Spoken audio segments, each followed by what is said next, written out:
இன்றைக்கி வெள்ளிக்கிழமை மலைக்கோயில் கூட்டம் அளவான கூட்டம் தானுங்க. ஓரளவுக்கு இந்த காலையிலே ஒரு நார்மலாக தாங்க இருந்துக்கிட்டு இருக்கு. நல்ல வெயில். நம்ம பழனி போகலாம். இன்றைக்கி வெள்ளிக்கிழமை நாள் கூட்டம் அளவான கூட்டம் தான் நார்மலாக இருந்துக்கிட்டு இருக்குங்க. காலையிலேயே நல்ல வெயிலுங்க.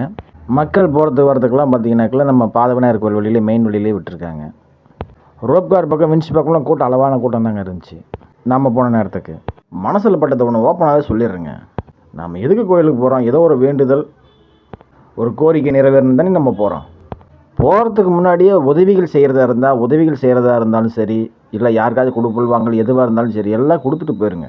சாமி கும்பிட்றதுக்கு முன்னாடியே உண்டியில் போடுறதுனா கூட போட்டுருங்க, எல்லாமே பண்ணிவிடுங்க. சாமி கும்பிட்டு வரத்தை வாங்குறீங்களா, வரத்தை வாங்கிட்டு நேராக எடுத்துகிட்டு வீட்டுக்கு போங்க. உங்கள் ஆஃபீஸுக்கு, அலுவலகத்துக்கு, தொழில் செய்கிற இடத்துக்கு கூட போங்க.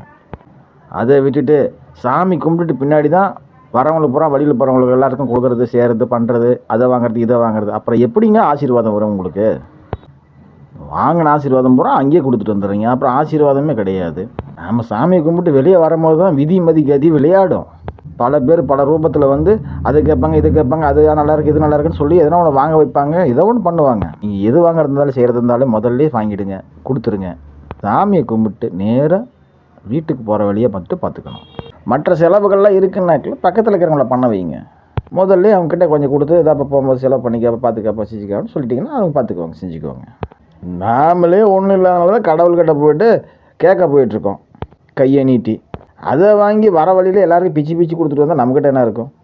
பெரிய பெரிய பணக்காரங்க சீக்கிரட்டில் இதுதான் ஃபாலோ பண்ணுறாங்க. முடிஞ்சால் ஃபாலோ பண்ணிக்கோங்க. முடிஞ்சால் உங்கள் அப்பா அம்மா இருந்தாங்கனாக்கில் அவங்களுக்கு ஒரு வேளை கஞ்சியாச்சும் கொடுங்க. மனம் நோகாமல் பார்த்துக்காங்க. இன்றைக்கி முக்கால்வாசி பேர் பெத்த தாய் தகப்பன சோறு போடுறது கிடையாது, ரோட்டில் அன்னதானம் விட்டுறாங்க. ஆனால் வெட்டி வீராப்பு பில்டப்புக்கு ரோட்டில் அன்னதானம் போட்டுட்ருப்பாங்க. மூட்டை மூட்டையாக கோயிலுக்கு குளத்துக்கு அரிசி வாங்கி கொடுத்து அன்னதானம் பண்ணுறேன்னுவாங்க. பெத்த தாய் தகப்ப பசி எடுக்கிற நேரத்தில் ஒரு வாய் கஞ்சி கொடுத்தாவே போதுமே, உங்களுக்கு சகல ஆசீர்வாதம் வந்து கிடைக்குமே. உங்களுக்கு கண்கண்ட தெய்வமே உங்கள் தாய் தகப்பன் தான். இப்படி ஒரு உருவத்தை பூமிக்கு அறிமுகப்படுத்துனது உங்கள் தாய் தகப்பன் தானே. இன்றைக்கி தாய் தகப்பனை குடும்பப்படுத்துறது, அன்றைக்கி அந்த தாய் தகப்பன் நினச்சிருந்தா பிஞ்சிலே உங்களை கழுத்து முடிச்சு போட்டு தெரிஞ்சிருக்குமா?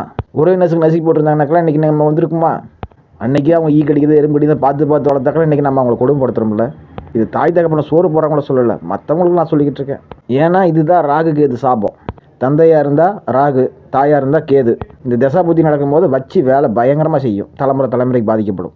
பணவரவை அதிகப்படுத்தணும்னா, நல்ல ரிச்சு வாழ்க்கை வாழணும்னா, எந்த ஒரு விஷயமும் தடையில்லாமல் நடக்கணும், ஜெயிக்கணும்னா இந்த ஸ்ப்ரே பயன்படுத்தி பாருங்கள். உங்கள் வீடு, ஆஃபீஸ்க்கு எல்லாத்துக்குமே ஸ்க்ரீனில் சும்மா 2 ஸ்ப்ரே பண்ணிட்டீங்கன்னா போதும். அப்படி ஸ்க்ரீன் இல்லாதவங்க தண்ணியில் கலந்து தண்ணி தெளிச்சு விட்டிங்கன்னாவே போதும். நல்ல மனமும் நல்ல எண்ணங்களும் உருவாகும். ரிசல்ட் நீங்களே பார்ப்பீங்க, சீக்கிரம் உணர்வீங்க. நன்றி, வணக்கம்.